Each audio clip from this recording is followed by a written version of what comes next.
आ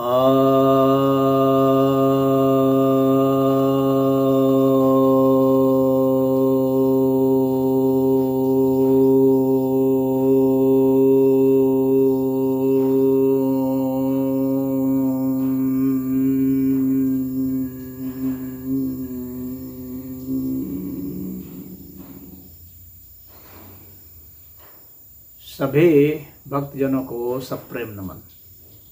भक्तों, एक जिज्ञासा आपकी आई है कि पेरियार कहते हैं कि आस्तिक मूर्ख होते हैं।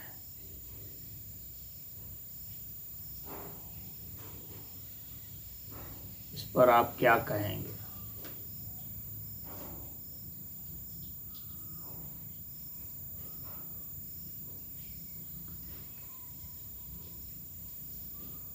जो आस्तिक नहीं हो पाते हैं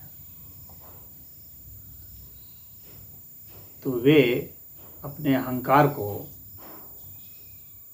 बढ़ाए रखने के लिए कहते हैं, अपने को दिलासा देने के लिए कहते हैं कि आस्तिक मूर्ख होते हैं, क्योंकि वे स्वयं को उसके माध्यम से उसकी निंदा करके अपने को बुद्धिमान बताना चाहते हैं। जैसे एक हम लोगों ने बचपन में कथा सुनी थी कि लोमड़ी जो है वह अंगूर को देखती है और खाने का प्रयास करती है, बहुत उछलती है, कूदती है, लेकिन अंगूर ऊपर होते हैं तो अंत में कहती है कि अंगूर खट्टे हैं। पहले खाने का प्रयास करती है, नहीं खा पाती है तो कहते हैं अंगूर खट्टे हैं। तो जितने नास्तिक हैं, पहले सत्य को वे सस्ता सत्य, रेडीमेड सत्य चाहते हैं। वे उस सत्य के लिए कोई साधना नहीं करना चाहते हैं, कोई तप नहीं करना चाहते हैं। वे अपनी कामनाओं की पूर्ति में लगे रहते हैं, कामनाओं से ऊपर नहीं उठ पाते हैं।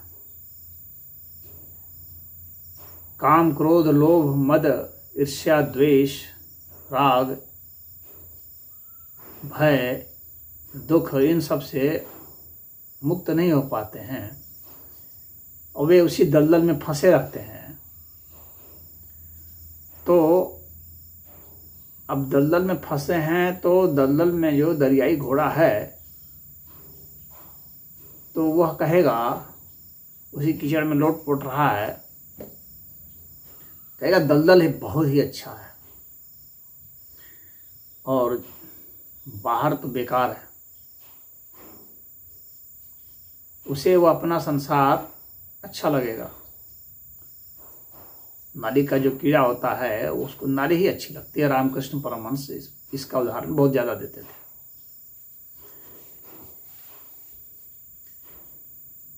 तो उसी तरह से जो नास्तिक लोग हैं वे सोचते हैं कि वे चूँकि कहेंगे कि भगवान नहीं है तो इससे वो इंटेलिजेंट हो गए। अरे इससे इंटेलिजेंस का क्या काम है भाई? तुमने भगवान को कहाँ खोज लिया? भगवान के क्या क्या तुमने पढ़ा? क्या तुमने शोध किया? क्या तुमने तप किया? क्या तुमने कौन सी भावनाओं में बदलाव किया अपने में? कौन से अनुसंधान किए? तो किया कुछ नहीं, बस खाली एक लाइन तो कह देना, अरे भगवान कहीं नहीं है, बस हो गया। अब हम नास्तिक हो गए, हम बुद्धिमान हो गए। अब इतना कहने से कोई बुद्धिमान हो जाता है तब तो बुद्धिमानी बहुत सरल होती। कोई भी कह देता है भगवान नहीं है, हो जाता बुद्धिमान। और जो भगवान मानते हैं, जिन्होंने खोज किया, तप किया, मैं उनकी बात कर रहा हूँ। तो जिन्होंने खोज किया, तप किया, स्वाध्याय किया, पढ़ा, सत्संग किया, उसमें जीवन खपा दिया और अपने जीवन को उन्होंने उसके हिसाब से नियंत्रित किया, इस तरह से कि अपने इंद्रियों पर नियंत्रण कर लिया। लगातार वे सत्य बोल रहे हैं, क्रोध से ऊपर उठ चुके हैं, कामनाओं से ऊपर उठ चुके हैं, लोभ से ऊपर उठ चुके हैं। जिस चीज़ से ये सारे ग्रस्त हैं उनसे ऊपर उठ चुके हैं, भय से ऊपर उठ चुके हैं।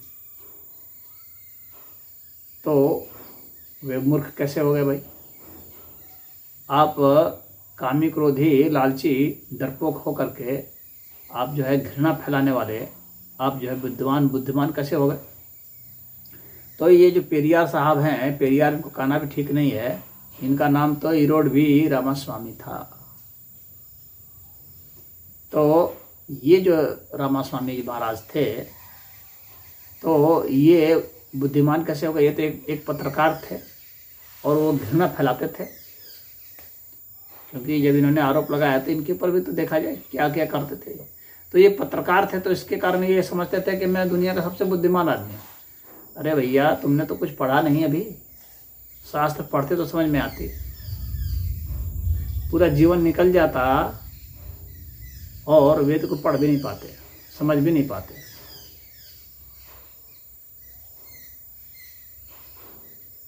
तो शास्त्रों का कुछ अध्ययन नहीं किया, क्योंकि कौन उतनी पीड़ा उठाए अध्ययन करने का। तो बस कह दो कि मानने वाले मूर्ख हैं। और अगर मानने वाले मूर्ख हैं, अगर तुम मानते थे कि आस्तिक मूर्ख हैं, वास्तव में यह जो है, ये व्यक्ति जो है, ये आस्तिकों को मूर्ख नहीं कहता था, ये हिंदुओं को मूर्ख कहता था। क्योंकि यह कहता था कि जो है मुसलमान बन जाओ तो ठीक है, क्रिश्चियन बन जाओ तो ठीक है। इसका मतलब क्या हुआ? इसका मतलब हो गया कि वो एंटी हिंदू था। सीधी सी बात है। तो आस्तिकता नास्तिकता की बात तो वो काम भरवाने के लिए कर रहा था। तो कभी नहीं कहा कि मुसलमान खराब है, कभी नहीं कहा कि ईसाइयत खराब है। वो तो ईसाइयों का एजेंट था, हिंदुओं को तोड़ना चाहता था। तो हिंदुओं को तोड़ने के लिए, बदलने के लिए वो एजेंट का काम कर रहा था। पेरियार कोई अच्छा आदमी नहीं था, उसने कोई बढ़िया सिद्धांत नहीं दिया। अपने ही जो है ना, उसका कोई चारित्रिक कोई उच्च स्थान था। उसने किसी प्रकार का, आप उसकी शकल देखिए, शकल से भी वो राक्षस लगता है। उसके फोटो को आप देखिए तो उसमें आपको बुद्धिमान व्यक्ति थोड़ी नजर आता होगा, वो एक राक्षस, क्रूर राक्षस नजर आता है। तो वह हिंदुओं के विरुद्ध था और ब्राह्मणों के बहुत विरुद्ध था। घृणा, उसमें घृणा भरी हुई थी, रोम रोम में घृणा उसकी भरी हुई थी। वह व्यक्ति अंबेडकर के भी खिलाफ हो गया। तो जो अंबेडकर से घृणा करता है जो व्यक्ति, इसका मतलब है कि वह व्यक्ति जो है वह कितना, वह अंबेडकर को मूर्ख कहता था। एक तरह से कहता था कि इसको तो कहता था कि ये अंबेडकर को, इसको तो ब्राह्मणों ने खरीद लिया है। तो बिना प्रमाण के अंड बंड कुछ भी बकना, ये उसका काम था। हिंदुओं को भड़काना, बहकाना, ये उसका काम था। वो किसी भी स्थिति में वो अच्छा, वो सब कहता था कि ये जो बाहर के लोग हैं वो बहुत जो है वो एक तरह से युद्ध करा करके ही जो है लोगों में घृणा फैला करके, आपस में लड़ा करके वह अपने को इम्पोर्टेंट बनाए रखना चाहता था। और पेरियार का और बस का और कुछ नहीं था जो पेरियार अपने को कह रहा है, ईरोड वी रामास्वामी। अरे जब तुम इतने वो थे तो रामास्वामी अपना नाम क्यों रखे? नाम ही अपना पहले बदल लिए होते। जब तुमको हिंदुओं से इतनी घृणा थी, संस्कृत से घृणा थी, उसे संस्कृत से घृणा थी, ब्राह्मणों से घृणा थी, हिंदुओं से घृणा थी। वो कहता है कि ये सभी तमिल बोलते हैं, ये ओरिजिनल नहीं है। ओरिजिनल तमिल की बात करता था।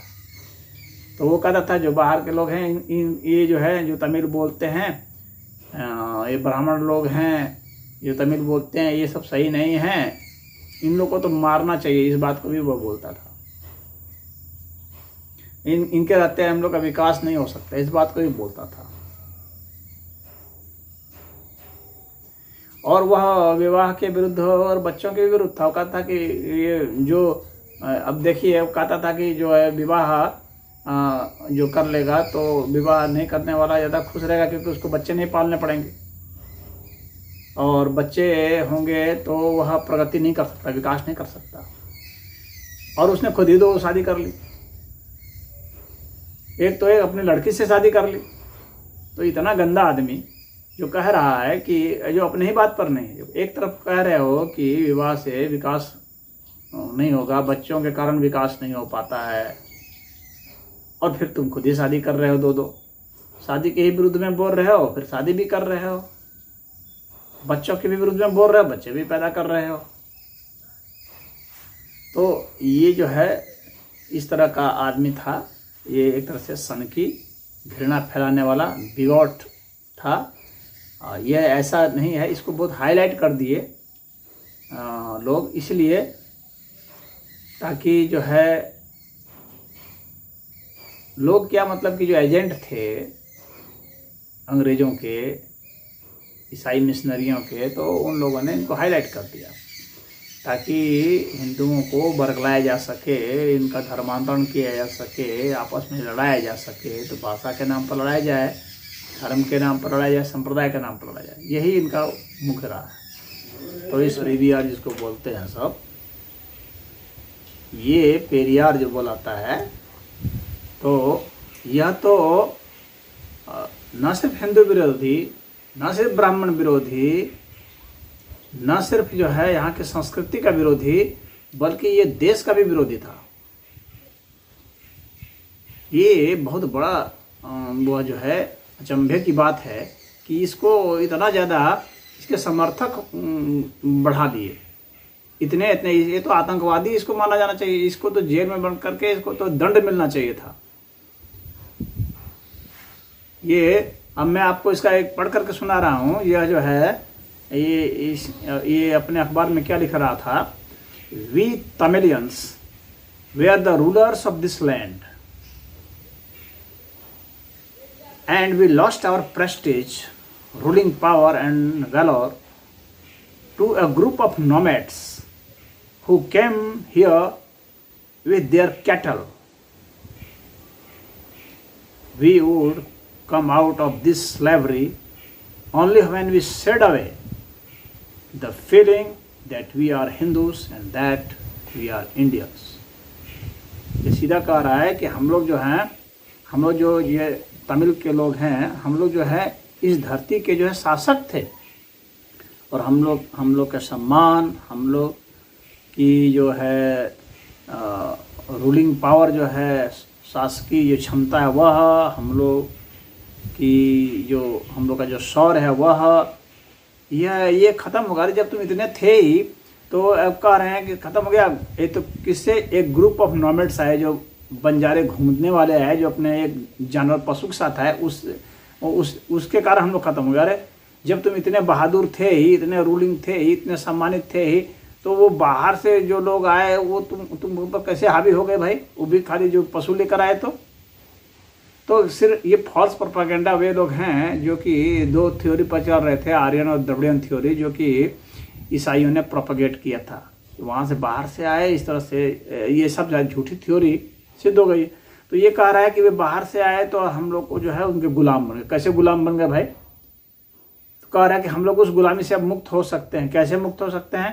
कि जब हम लोग ये हम मानना छोड़ देंगे कि हम लोग हिंदू हैं, और यह हम मानना छोड़ देंगे कि हम लोग भारतीय, हम लोग इंडियंस।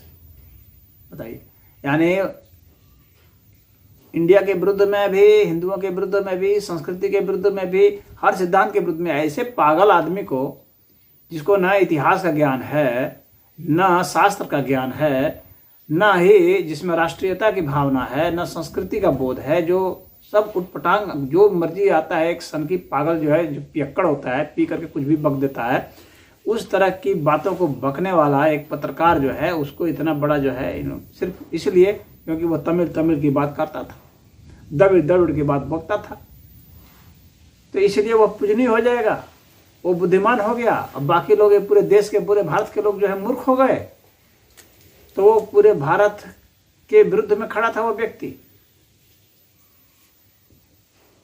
वह व्यक्ति जो था वह एक घनघोर सांप्रदायिक व्यक्ति था, और घनघोर मूर्ख तो वह था जिसको कि ना कोई चीज़ का ज्ञान नहीं है, और वह कह रहा है कि जो है इन लोगों को, आस्तिकों को ज्ञान नहीं होता है, जैसे कि ये दुनिया का सबसे बड़ा ज्ञाता हो। इसको खुद कुछ नहीं आता था। तो इसके विषय में चलिए, जो आपने पूछा है तो किसी तरह से मैंने आपको बता दिया। मैं इस व्यक्ति के ऊपर बोलना नहीं चाह रहा था। ये व्यक्ति जो है उस योग्य नहीं है कि इसके ऊपर कुछ बोला जाए। ये किसी प्रकार की योग्यता नहीं रखता था। यह एक आतंकवादी से भी ज्यादा गया गुजरा व्यक्ति था। ये निकृष्ट से निकृष्ट व्यक्ति जो हो सकता है उसमें से वह है।